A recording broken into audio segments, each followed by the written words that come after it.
Collective noun. बेटा आज हम पढ़ेंगे कलेक्टिव नाउन। कलेक्टिव नाउन यानी जैसे कि इस शब्द से ही पता चलता है कलेक्ट मतलब होता है इकट्ठा। कलेक्ट यानी होता है इकट्ठा, ठीक है। जब किसी चीज को हम इकट्ठा कर दें तो उसे कहते हैं कलेक्ट। तो कलेक्टिव नाउन यानी समूहवाचक संज्ञा। समूहवाचक संज्ञा, समूह यानी किसी भी चीज को एक जगह इकट्ठा कर दे तो उसे हम कहते हैं समूह, समूहवाचक संज्ञा। A word used to represent a group of people, animals or things। क्या करेक्ट है? A word यानी ऐसा शब्द जो ये रिप्रेजेंट करे, क्या करे, किसी पर्सन के समूह को, ग्रुप को, किसी एनिमल के ग्रुप को, किसी थिंग्स के ग्रुप को। यानी ऐसा शब्द जो किसी समूह की बात करे, ठीक है, एक समूह के लिए यूज हो, उसे हम कहेंगे कलेक्टिव नाउन। तो ऐसे कौन कौन से वर्ड है, चलो देखते हैं एग्जांपल्स में। जैसे मान लो हम कहते क्लास, तो बेटा क्लास क्या है? क्लास में इतने सारे स्टूडेंट्स आप लोग जो बैठे हैं, बहुत सारे हैं ना, तो एक साथ जब सारे स्टूडेंट बैठ करके पढ़ रहे हैं उसे हम कहते हैं क्लास। क्लास कहते हैं यानी कक्षा, क्लास। वैसे ही देखो अ फ्लॉक ऑफ शीप माने होता है भेड़। तो भेड़ का जो समूह होता है, जो झुंड होता है, उसे हम कहेंगे फ्लॉक, ठीक है। अ फ्लॉक ऑफ शीप, तो फ्लॉक यहाँ पे है कलेक्टिव नाउन।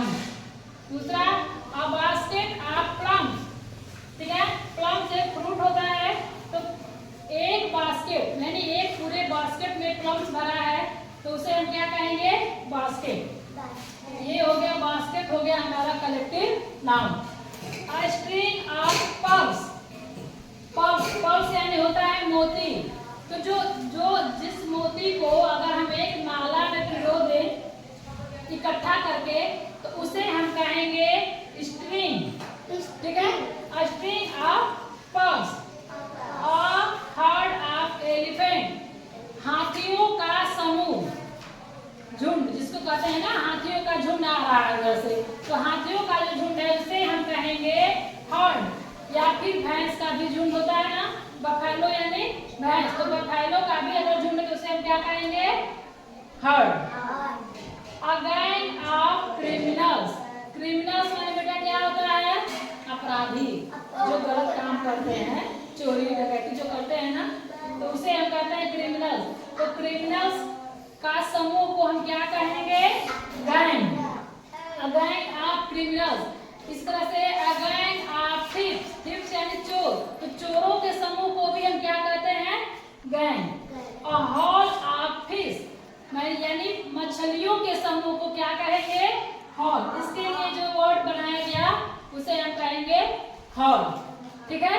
इसी तरह से बुक, जहाँ ढेर सारे बुक्स रखे रहते हैं उसे हम कहते हैं लाइब्रेरी, ठीक है।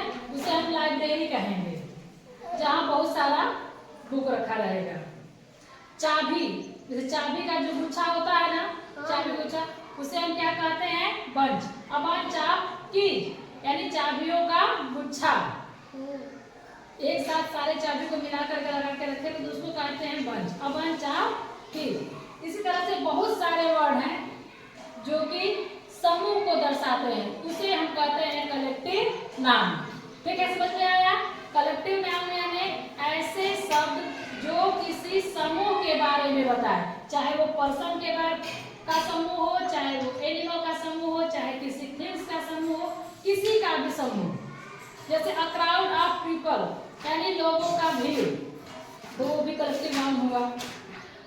ये जो प्लेयर्स हैं, खेलते हैं, जैसे मान लो क्रिकेट टीम है, उसके जो प्लेयर्स हैं तो उसको हम क्या कहते हैं? टीम।